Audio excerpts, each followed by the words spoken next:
Yeah, the Kalam cosmological argument. Okay, so this is Craig puts it as just a two-premise and a conclusion argument, right? So everything which begins to exist has a cause. The universe began to exist, therefore the universe had a cause.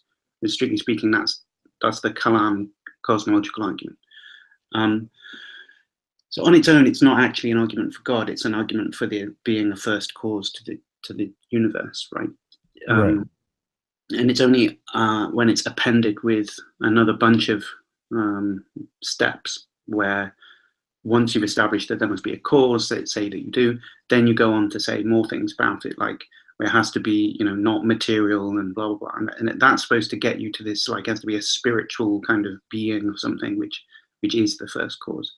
So it's a terminological issue, but if the Kalam cosmological argument stops at that premise that therefore the universe had a cause, it's not actually an argument for God's existence, right? But whatever. But it is what it is. I mean, I still think that it's. I still don't find it in any sense a persuasive, plausible-looking argument. So there are various avenues that you can attack this with. I mean, it's got a kind of scientific set of supports and sort of philosophical set of supports, and each of those can be challenged in their own ways.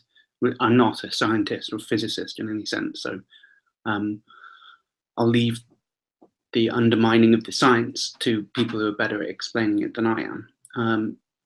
So let's see, the first premise is everything which begins to exist has a cause for its existence, or something along those lines. So, I mean, there are things from physics, say, like particles, which can just pop into existence apparently for no cause, right? They just appear, particle-antiparticle pair, and then they annihilate with one another, and it leaves the overall energy level of the universe the same, or something like that, right? So, as I said, I'm not going to talk about that any further, but just to say, it does seem like there could in fact just be empirical instances of things that do just begin to exist without having any prior cause. It might just straightforwardly be false if that's the case, right? But my main kind of line of objection to this is, well, it's where Craig goes in his own explanation of why he thinks that premise is true. Right? So he tends to say things along the lines of, right, so it must, so everything that begins to exist must have something causing it to come into existence, right? And the idea is that, well, it couldn't come into existence from nothing, right? Because nothing can't cause anything to come into existence, right? Nothing doesn't have any powers of causation whatsoever. Right? It's just nothing. It's empty of all properties at all. Right. Now it seems to me that idea plays on a sort of subtle fallacy, equivocation over two senses of the word nothing, right? So on the one hand, we might think of the word nothing being like a name or something, right? A term which refers to an entity, and the particular type of entity that it refers to is a kind of void that doesn't have any contents whatsoever. It's just, blackness or something, an emptiness, a void of, devoid of any properties at all, right? So on that view, the word nothing picks out semantically what it does in the sentence. So for instance, if I say, this cup has got coffee in it, right? The words "this cup" act in the sentence by pointing to the cup, right? And then, so that the role of the phrase "this cup" is as a kind of arrow, is metaphorically speaking, which points at the thing that it refers to, its referent. And if you think of nothing in this way, it has a similar role, you might think, right? Points to this empty void idea of nothingness. And so in that case, when you say that nothing can't cause anything to come into existence, right? Nothing has no causal powers. The word nothing there, if it's thought of as having the same sort of semantic role as the cup, as the words "this cup," right? Then it points towards this nothingness, and it says of that nothingness that has no causal powers. Now, on the other hand, there's a different way of seeing the phrase "nothing" there, which is slightly more complicated, but it's to say something like there is no thing, right? Rather than saying nothing, it's not something which refers to an empty object. It's just simply saying that none of the actual objects are the thing in question, right? So if I say nothing is going to get me to work on time, sorry, nothing is going to stop me getting to work on time, right? I'm saying there is no thing which is going to stop me getting to work on time. I'm not saying emptiness, a void of nothingness is going to stop me getting to work on time. If I tell you nothing's going to stop me getting to work on time, I'm expressing my determination that I'm going to get to work on time, right? That's what that phrase means. It doesn't mean I will in fact be stopped from getting to work by a big empty void of nothingness, right? So it seems clear from sentences like nothing's going to stop me getting to work on time that there is at least another sense to the word nothing, which doesn't function simply as a pointer to an object, right? To, in this case, an empty object, but it's saying none of the actual things that exist are such that blah, blah, blah, they'll stop me getting to work on time or something. So in Craig's view, is he assuming the first definition or is he using the second definition? Well, so let's look at the sentence. So if you say something, if the sentence in question is something like nothing has no causal powers, it must be that he's using, it seems to me anyway, it must be that he's using the first usage of the word, right? Right. Because if the second usage of the word would be there is no thing such that it has no causal powers. It's a Right, different false. sentence. Sorry, which is false, did you say? Yeah, that would be false to say no thing has causal powers. No thing has no causal powers, right? Nothing has no causal powers. Yeah. Well, I mean, I don't know whether even so. There are, I don't know, numbers. Are they things that exist? If they are, it seems like they don't have causal powers. And so the sentence no thing has no causal powers, it seems like it's ruling things out like numbers. It's basically saying that the only things that exist have causal powers. I mean, regardless of whether that sentence is true or not, it doesn't seem to be what Craig has in mind. He means the big void emptiness without any contents to it. That thing couldn't produce a thing which, like a universe or a person or something, right? That void it has no properties whatsoever. Well, and so why am I making this distinction? It seems to me that there's two things you can say about that. The first one is that it's a rather strange, I mean, when you start to think about nothing being used in the first sense, it's rather strange, right? So the way that type of phrase works, like when I was talking about this cup has coffee in it, the contribution it makes to a sentence that it features in is by pointing to the thing, like the coffee cup. And if the coffee cup, the actual thing that exists, has coffee in it, then the whole sentence is true, right? So this coffee cup has coffee in it. Right. It needs to, the first bit of the sentence, this coffee cup, points to the referent. And then if the coffee cup fulfills the condition, which is has coffee in it, then the sentence is true, right? Those seems to be the truth conditions for the sentence.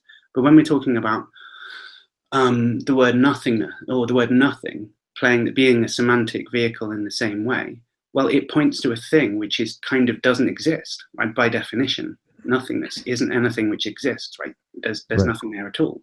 So it succeeds in playing its semantic role if and only if the thing that it's supposed to refer to isn't a thing, right? So there's a kind of puzzlement here about how there could really be a referent, how there could be a semantic term that plays that type of role if the thing that it's supposed to refer to isn't a thing, right? This is a kind of paradox called it's dealt with a lot in analytic philosophy, but it's kind of a negative existential, sometimes called Plato's beard, this problem, right? But I mean, there's things that you can do to get around that, but it's becomes very, very complicated. I mean, but secondly, well, no, it's to stick on that. Let's develop that a little bit more. It might be that you'd think that saying about something like nothingness that it doesn't exist, right, is to make some kind of logical metaphysical error, right? As if you could talk about something which doesn't exist. because you might say, look, all the things that there are exist, right? You can't refer to something that doesn't exist, right? If you refer to something that doesn't exist, you're just not referring to anything. It might be one way of looking at it, right? In which case, for instance, if I say something like, Sherlock Holmes is a detective or something, right? I'm not really referring to anything, right? There isn't anything which is Sherlock Holmes, and that's because Sherlock Holmes doesn't exist. Right? What's happening when I say Sherlock Holmes is a detective is something much more like complicated. I'm saying something about a fiction that was written down by a particular person, and in that fiction, right, there's this character that's described, or something like that, right? And ultimately, my reference grounds out in some agreed socio-cultural behavior, or some words on a page, or something. But like ultimately, it grounds out in something that exists. It doesn't make any sense to say there's this thing called Sherlock Holmes, and that's who I'm talking about, but he doesn't exist, right? Because then we've committed this fallacy, which is to say there's this thing, but he doesn't exist, right? So if you think that that's plausible, then talking about nothingness as this thing, which is the referent of the term, but nothing, but which doesn't exist, is to commit the same fallacy, right? It's kind of reifying nothing into a thing, right? So it's kind of committing the fallacy of reification, we might say. Right. So if Craig does this and he says, out of nothing, nothing comes, or something like that, yeah, then he's treating nothingness as an actual thing, which wouldn't be right. And so if he can't actually do that, if he's committing a fallacy in doing that, then he can never actually make the claim out of nothing, nothing comes, because nothingness isn't a thing to talk about. Yeah, that's right. Yeah, that's right. And the last thing I want to say about this really is just that I would be slightly more sympathetic to it if I could think of a use of the word nothing, which outside the apologetical philosophical like setting, which had the first sense and not the second, right? So if I say something like, there's nothing I like more than ice cream, I don't mean there is a big empty void which I like more than ice cream, right? That's obviously not what I mean. What I mean is there is no thing, out of all of the things that there are, none of them are things that I like more than ice cream, right? So that's obviously the second sense of nothing and not the first. Right? It's not a referent. It's I'm saying of all of the things that there are that it doesn't fulfill. None of those things fulfill the condition of being things that I like more than ice cream, right? So it's the second use. And I think almost every use of the word nothing that I've kind of bumped into casually in conversation with people who aren't talking about philosophy, whenever I've thought about it, have turned into being obviously cases of the second use of the phrase nothing and not the first. It just leads me to be suspicious about it. Like I just feel like it's a concept that's being entirely made up by philosophers.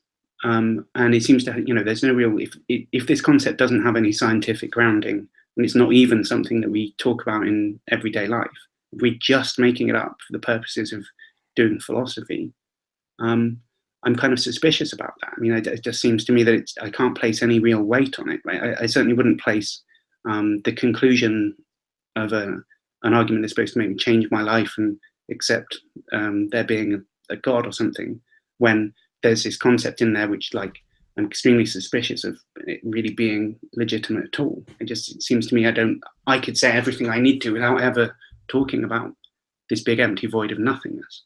So I mean, I could talk about the Kalam for quite a long time, actually, but I suppose I've maybe too much detail about that already.